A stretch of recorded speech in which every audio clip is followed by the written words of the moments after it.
আল্লাহ বললেন আমার তাওহীদের ঘোষণা মুয়াজ্জিন দিবে, কিন্তু আমার সাথে আমার নবীর নাম না বললে ওই নামাজে মুসল্লি পাওয়া যাবে না।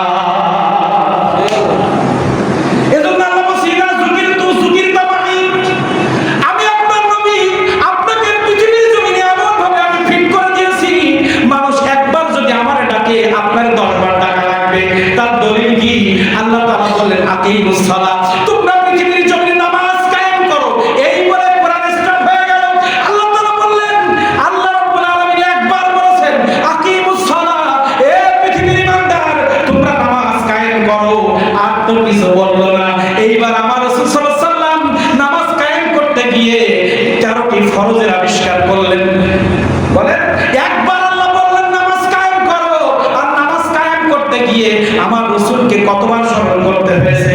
আমার নবী করিম সাল্লাল্লাহু আলাইহি ওয়াসাল্লাম নামাজ কায়েম করতে গিয়ে ওযুর ব্যবস্থা করলেন, নামাজ কায়েম করতে গিয়ে 13টা ফরজের আবিষ্কার হয়ে গেল। নামাজ কায়েম করতে গিয়ে 14টা ওয়াজিবের ব্যবস্থা হয়ে গেল। নামাজ কায়েম করতে গিয়ে 11 থেকে 25টা সুন্নতের আবিষ্কার হলো। কেউ যদি নামাজের মধ্যে 14টা ওয়াজিবের কোনো একটা ভুল করে সৌসিজদা দেওয়া লাগে, নামাজের মধ্যে 13 ফরজের একটাও যদি বাদ যায় ওই নামাজ বাতিল ঘোষণা হবে। এখন আপনারা বলেন, কোন আলেমের যদি জানা থাকে সে এসে বলুক আল্লাহ নামাজের 13 ফরজ কোরআন মাজিদে কোথায় বলেছে? 14 ওয়াজিব কোরআন মাজিদে কোথাও নাই, শুধু নামাজের কথা বলা হয়েছে। 13 ওয়াজিব, 13টা ফরজ, 14টা ওয়াজিব আমার নবী মুহাম্মদ রাসূলুল্লাহ আমাদেরকে দিয়েছে। এজন্য নামাজ পড়তে গেলে নবীকে মাইনাস করলে ওই নামাজ আল্লাহ নেবে না। নবীকে মাইনাস করতে করতে এমন মাইনাস হয়ে গেছে, জিন্স প্যান্ট পরে মাথায় টুপি নাই নামাজ পড়ে ইমামতি করে। মাইনাস করতে গিয়ে এমন জায়গায় গেছে বাবা ধারা খাবার মরণের পরে। দুনিয়ার জিন্দেগিতে আল্লাহ তাআলা কোথাও নবীকে বাদ দেয় নাই। তুমি আযান দিবা সেখানে নবী, তুমি নামাজ পড়বা, তুমি নামাজের মধ্যে আমার নবীকে সালাম না দিলে ওই নামাজ হবে না। আমার রাসূলকে কতবার স্মরণ করতে হয়েছে। আমার নবী করিম সাল্লাল্লাহু আলাইহি ওয়াসাল্লাম নামাজ কায়েম করতে গিয়ে ওযুর ব্যবস্থা করলেন, নামাজ কায়েম করতে গিয়ে 13টা ফরজের আবিষ্কার হয়ে গেল। নামাজ কায়েম করতে গিয়ে 14টা ওয়াজিবের ব্যবস্থা হয়ে গেল। নামাজ কায়েম করতে গিয়ে 11 থেকে 25টা সুন্নতের আবিষ্কার হলো। কেউ যদি নামাজের মধ্যে 14টা ওয়াজিবের কোনো একটা ভুল করে সৌসিজদা দেওয়া লাগে, নামাজের মধ্যে 13 ফরজের একটাও যদি বাদ যায় ওই নামাজ বাতিল ঘোষণা হবে। এখন আপনারা বলেন, কোন আলেমের যদি জানা থাকে সে এসে বলুক আল্লাহ নামাজের 13 ফরজ কোরআন মাজিদে কোথায় বলেছে? 14 ওয়াজিব কোরআন মাজিদে কোথাও নাই, শুধু নামাজের কথা বলা হয়েছে। 13 ওয়াজিব, 13টা ফরজ, 14টা ওয়াজিব আমার নবী মুহাম্মদ রাসূলুল্লাহ আমাদেরকে দিয়েছে। এজন্য নামাজ পড়তে গেলে নবীকে মাইনাস করলে ওই নামাজ আল্লাহ নেবে না। নবীকে মাইনাস করতে করতে এমন মাইনাস হয়ে গেছে, জিন্স প্যান্ট পরে মাথায় টুপি নাই নামাজ পড়ে ইমামতি করে। মাইনাস করতে গিয়ে এমন জায়গায় গেছে বাবা ধারা খাবার মরণের পরে। দুনিয়ার জিন্দেগিতে আল্লাহ তাআলা কোথাও নবীকে বাদ দেয় নাই। তুমি আযান দিবা সেখানে নবী, তুমি নামাজ পড়বা, তুমি নামাজের মধ্যে আমার নবীকে সালাম না দিলে ওই নামাজ হবে না।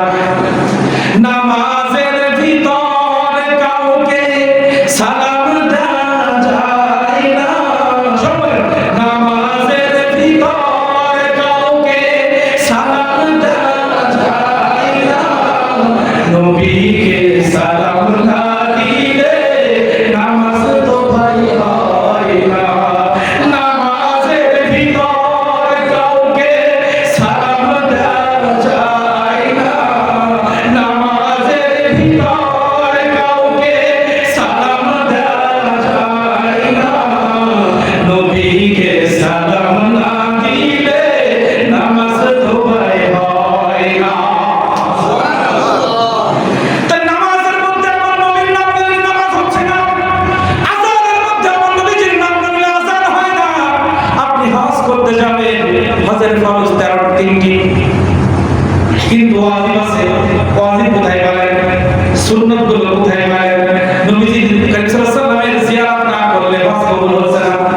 তাহলে আপনি নবী বাদ দিলে হজ হলো না, হলো নামাজ হচ্ছে না। এখন আসেন, আপনি ব্যবসা করবেন, ব্যবসার ভিতরে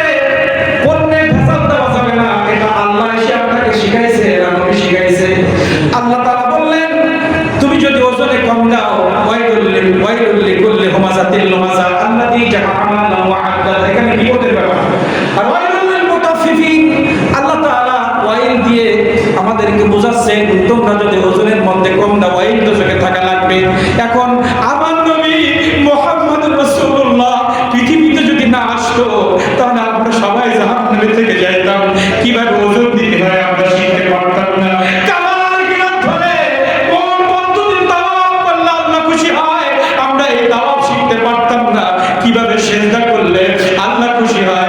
আল্লাহ তো শুধু বলেছে আকিমুস সালাত, তোমরা নামাজ কায়েম করো, কিন্তু ওযুটা কিভাবে করব, সিজদাটা কিভাবে দেব, 2 রাকাত না 4 রাকাত, ফজরে কয় রাকাত, আসরে কয় রাকাত, এটা তো আমরা জানতে পারি নাই। আজকে যে রাহমাতুল লিল আলামিনের আগমনে আমরা মসজিদের মধ্যে জড়ো হয়েছি, এই নবী মুহাম্মদুর রাসূলুল্লাহ পৃথিবীর জমিনে যদি তাশরীফ না আনতেন এই মসজিদ বানানোর সুযোগ ছিল না। কাবার গিলাফ ধরে কান্না করে জীবনের গুনাহগুলো বিলুপ্ত করার সুযোগ ছিল না। আরাফার ময়দানে উপস্থিত হয়ে নিজেকে নিষ্পাপ বানানোর কোনো সুযোগ ছিল না। তাহাজ্জুদের সময় তাহাজ্জুদের ওয়াক্তে 2 রাকাত নামাজ আদায় করে সিজদা করে আল্লাহর কাছে সন্তান ছেড়ে দেওয়ার সুযোগ আমরা পাইতাম না। ব্যবসার মধ্যে কিভাবে ব্যবসা করলে আল্লাহর জান্নাত পাওয়া যায় ওই ব্যবসার পদ্ধতি আমরা শিখতে পারতাম না। কিভাবে মায়ের পায়ের নিচে ভেজ মাকে সেবা করে বাবাকে সেবা করে কিভাবে জান্নাতে যেতে হয় এই পদ্ধতি আমরা জানতে পারতাম না।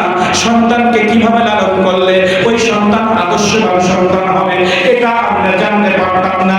কিভাবে আমার ব্যক্তি জীবনে আদর্শ করব, আমার সন্তানকে কিভাবে আদর্শবান সন্তান বানাবো, আমার স্ত্রীকে কিভাবে আদর্শবান স্ত্রী বানাইবো, আমার সমাজকে কিভাবে আদর্শ সমাজ উপহার দিব, আমার রাষ্ট্রকে কিভাবে আদর্শ রাষ্ট্র উপহার দিব, এর কোনো কিছুই পৃথিবীর মানুষ পাইব না। আমার নবীর আগমন যদি না হতো আমরা পৃথিবীর জমিনে কিছুই পাইতাম না। এমনকি আমরা আজকে যারা নারী জাতি আপনারা জানেন নবী মুহাম্মদুর রাসূলুল্লাহ সাল্লাল্লাহু আলাইহি ওয়াসাল্লাম যে সময় মক্কার জমিনে তাশরীফ এনেছেন এই যুগটাকে বলে জাহেলি যুগ। আপনারা জানেন এই জাহেলি যুগে নিজের কলিজার টুকরা সন্তানকেও তারা জ্যান্ত কবরের মধ্যে পুঁতে ফেলত। কন্যা সন্তানকে অভিশাপ মনে করত। নবী মুহাম্মদুর রাসূলুল্লাহকে আল্লাহ তাআলা আমাদের হাদিয়া যদি না দিতেন, আমাদের জন্য দয়া না করতেন, আজকে নারী জাতি পৃথিবী থেকে বিলীন হয়ে যেত। নারীদের অত্যাচার আল্লাহর কাছে এত খারাপ লেগেছে, এত কষ্ট লেগেছে, নবী মুহাম্মদুর রাসূলুল্লাহ সাল্লাল্লাহু আলাইহি ওয়াসাল্লামকে মা বোনরা যারা মাইকের আওয়াজ শুনতে পান আপনাদের পায়ে ধরে করে মা পর্দা করে 5 ওয়াক্ত নামাজ আদায় করেন, স্বামীর খেদমত করেন, শ্বশুর শাশুড়িরা কত হন, বেনামাজি হয়েন না, সিরিয়ালের ধারে পাশে বসেন না। আপনাদের কত সম্মান আপনারা জানেন না। নারী জাতির যখন কোনো ইজ্জত ছিল না, কোনো সম্মান ছিল না, এই মুহূর্তে নবী মুহাম্মদুর রাসূলুল্লাহ সাল্লাল্লাহু তাআলা আলাইহি ওয়াসাল্লাম যখন পৃথিবীর জমিনে আগমন করেছে আমার আল্লাহ তাআলা বলেন হে নবী মুহাম্মদুর রাসূলুল্লাহ আমি যখন পৃথিবীবাসীর কোন এলাকার উপরে আমি যখন খুশি হয়ে যাই, পৃথিবীর কোন মানুষের উপরে যখন আমি খুশি হয়ে যাই, প্রথম খুশি হলে আমি তাকে কন্যা সন্তান দান করি। আমি যখন পৃথিবীর কোন মানুষের উপরে খুশি হয়ে যাই তাকে আমি কন্যা সন্তান দান করি। আরো যখন খুশি হই তখন মানুষের ঘরে আমি মেহমান পাঠাই। আরো যখন খুশি হই আমি পৃথিবীর জমিনে বৃষ্টি বর্ষণ করি। এই 3টা কথা আমার নবীকে আল্লাহ তাআলা জানালেন। এখানেই ক্ষান্ত হন নাই। আল্লাহ রাব্বুল আলামিন বললেন হে নবী মুহাম্মদুর রাসূলুল্লাহ আপনাকে আমি জানাচ্ছি পৃথিবীর জমিনে কোন ইমানদার আমাকে বিশ্বাস করে, আপনি নবী আপনাকে মেনে নিয়েছে, এমন কোন বান্দা, এমন কোন মুমিন, এমন আপনার কোন উম্মতের যদি তার স্ত্রীর গর্ভে, উম্মতের কোন নারীর গর্ভে যদি একটা মেয়ে সন্তান দুনিয়া আসে, ওই মেয়ে সন্তানকে যদি লালন পালন করে একটা ভালো ছেলের হাতে সে ধরিয়ে দিতে পারে, আল্লাহ রাসূল আপনি ওই মেয়ের বাবা মাকে জানিয়ে দেন, ওই বাবা মা অটোমেটিক একটা জান্নাতের মালিক হয়ে গিয়েছে। যে সময় নারী জাতির শুনে যে সময় যে সময় নারী জাতির কোনো সম্মান ছিল না, কোনো ইজ্জত ছিল না, এমন